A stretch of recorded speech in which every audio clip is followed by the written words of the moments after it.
Bonjour à tous et à toutes, merci d'écouter Immigration TV Canada, le seul et unique canal qui vous donne des informations venues directement de l'immigration canadienne et du gouvernement canadien.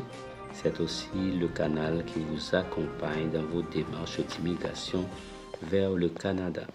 Comment appliquer dans le programme humanitaire du Canada? C'est l'objectif de la vidéo d'aujourd'hui, mais avant, j'aimerais vous inviter à vous abonner si vous n'avez pas encore fait ça. Laissez vos likes et commentaires, comme ça YouTube pourra donc suggérer notre travail avec d'autres personnes. Allons directement sur l'écran de votre ordinateur. Vous allez taper ici sur Google. Vous allez taper portail résidence permanente. Ok, c'est déjà apparu ici, portail résidence permanente Canada. Vous cliquez dessus. Et ici, vous pouvez bien voir portail de résidence permanente en grande manchette à la tête de liste. Vous pouvez cliquer dessus aussi. Vous pouvez cliquer dessus aussi.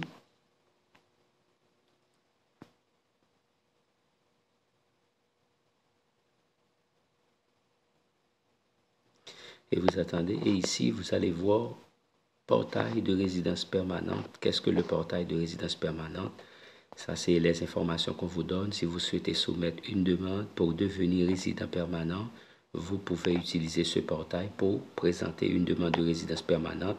Si nous approuvons votre demande, nous allons vous inviter à confirmer votre statut de résident permanent et envoyer une photo pour votre carte de résidence permanente. Ça, là, on vous donne des informations concernant ça.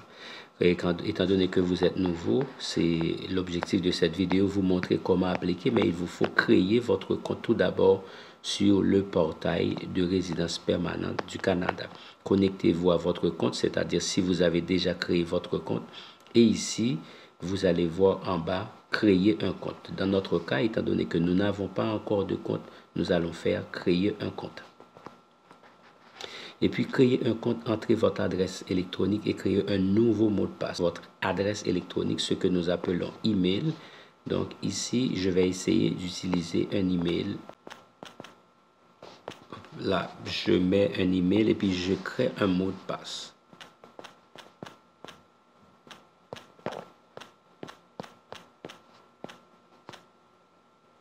OK.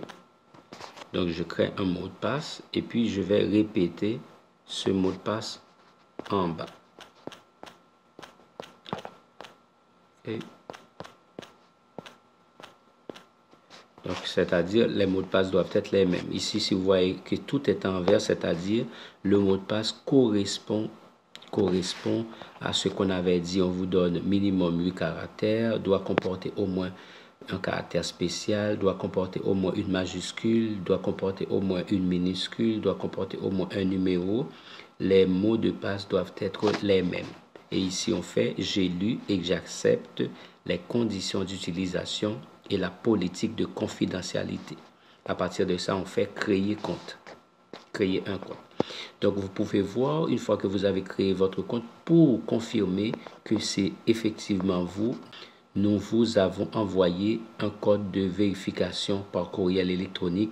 Entrez le code de vérification pour terminer l'inscription. On va entrer le code ici.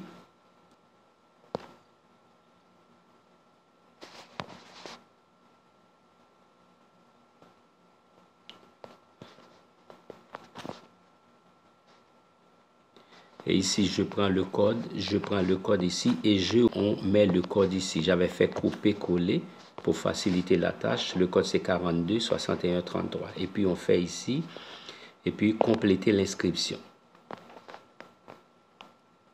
OK.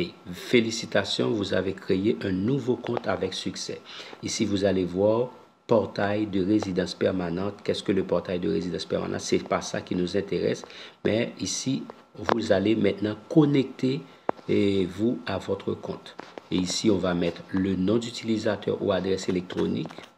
Mais n'oubliez pas, il vous faut se rappeler de quel email qu'on avait utilisé et quel est le mot de passe qu'on avait fait usage pour ne pas perdre de temps ou pour ne pas à chaque fois dire que j'ai oublié mon mot de passe. Et ici, vous pouvez voir, j'ai mis le nom d'utilisateur ou l'adresse électronique. Et puis ici, je mets mon email. Et puis, je fais ouvrir une session. OK, on a ouvert la session. On peut voir ici soumettre votre demande de résidence permanente. Le processus de demande, nous vous guidons à travers les étapes pour remplir votre demande aussi précisément et facilement que possible. Vous devez remplir tous les formulaires requis et de soumettre tous les formulaires nécessaires et soumettre tous les documents justificatifs pour votre catégorie d'immigration. N'oubliez pas que nous sommes en train de faire une simulation. Et en bas, vous allez voir quelles sont les étapes. Découvrez si vous êtes éligible. Deuxièmement, remplir et télécharger les documents et formulaires. Troisièmement, soumettre votre demande. N'oubliez pas, quatrièmement, renouveler ou remplacer ma carte de résidence. Ça ne nous concerne pas. N'oubliez pas, dans le cas de ce programme, toutes les personnes qui ont des gens qui résident au Canada et qui n'habitent pas au Québec et qui paient qui fait ces déclarations, donc ces personnes-là sont éligibles.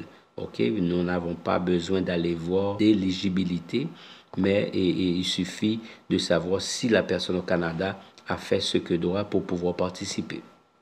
Ok, maintenant, qu'est-ce qu'on fait ici pour commencer la procédure? C'est ici, commencer une nouvelle demande, pas vrai? C'est pour la première fois que nous allons faire la demande. On fait commencer une nouvelle demande. Ok, ici.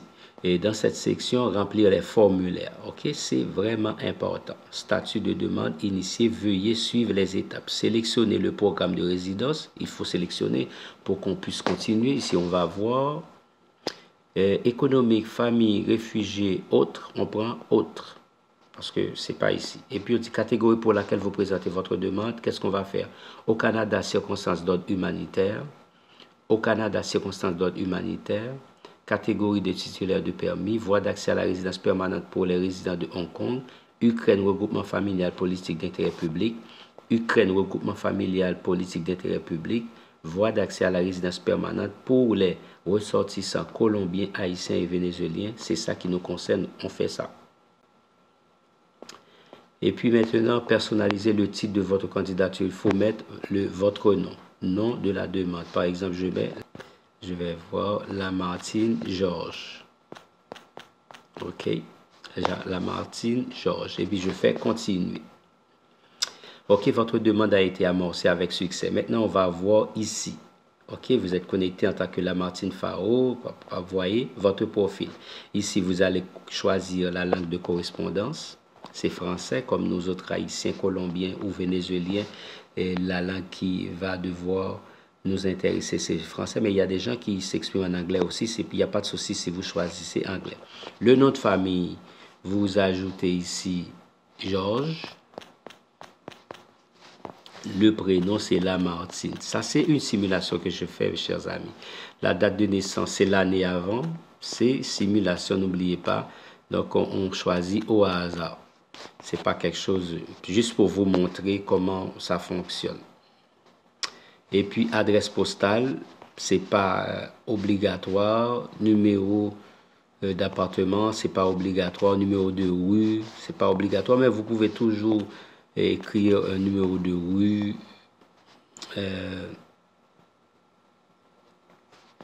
OK, juste pour pouvoir, ça c'est dans votre adresse. Et puis, ville, Port-au-Prince. Ça, c'est un exemple que je donne. N'oubliez pas, chers amis. Donc, je ne vais pas tout faire, mais j'aimerais vous montrer effectivement comment ça fonctionne, juste pour pouvoir vous préparer. Ici, je mets Haïti, Port-au-Prince, rue Saint-Jean, numéro 45. Là où vous voyez les astérix, c'est-à-dire que c'est obligatoire. Là où il n'y a pas d'astérix, c'est-à-dire c'est pas obligatoire, vous n'êtes pas obligé à mettre. Province, on n'a pas à mettre. Code postal, c'est pas évident. Adresse du domicile identique à l'adresse. Est-ce que votre adresse, c'est oui ou non? Est-ce qu'on peut vous envoyer des lettres à l'adresse que vous avez mentionnée en haut? Oui.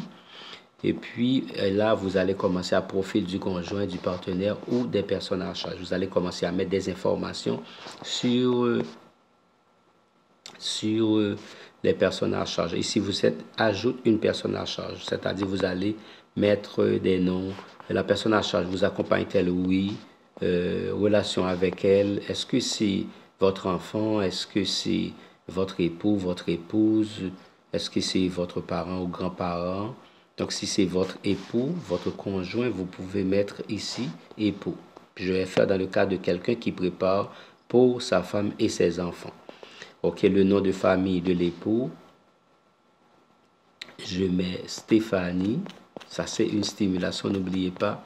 Stéphanie, Laurent, Georges. Ok. Et, ok, Stéphanie, Laurent, Stéphanie. Le nom de famille avant, on met Laurent, Georges.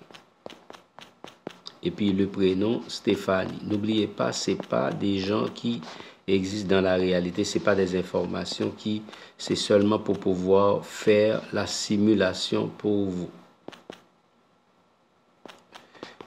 Et puis ici, on fait sauvegarder les détails. Et puis, il faut sauvegarder les détails avant. Et puis ici, vous allez faire enregistrer et continuer. Parce que j'aimerais arriver avec vous là où il y a les formulaires pour vous montrer tous les formulaires que vous allez remplir. Et n'oubliez pas, la plupart des formulaires, vous allez les remplir en ligne. Vous n'allez pas imprimer. Là, vous pouvez voir les informations que j'ai mis déjà. Concernant, c'est Lamartine Georges, la personne qui fait la demande. C'est le requérant principal.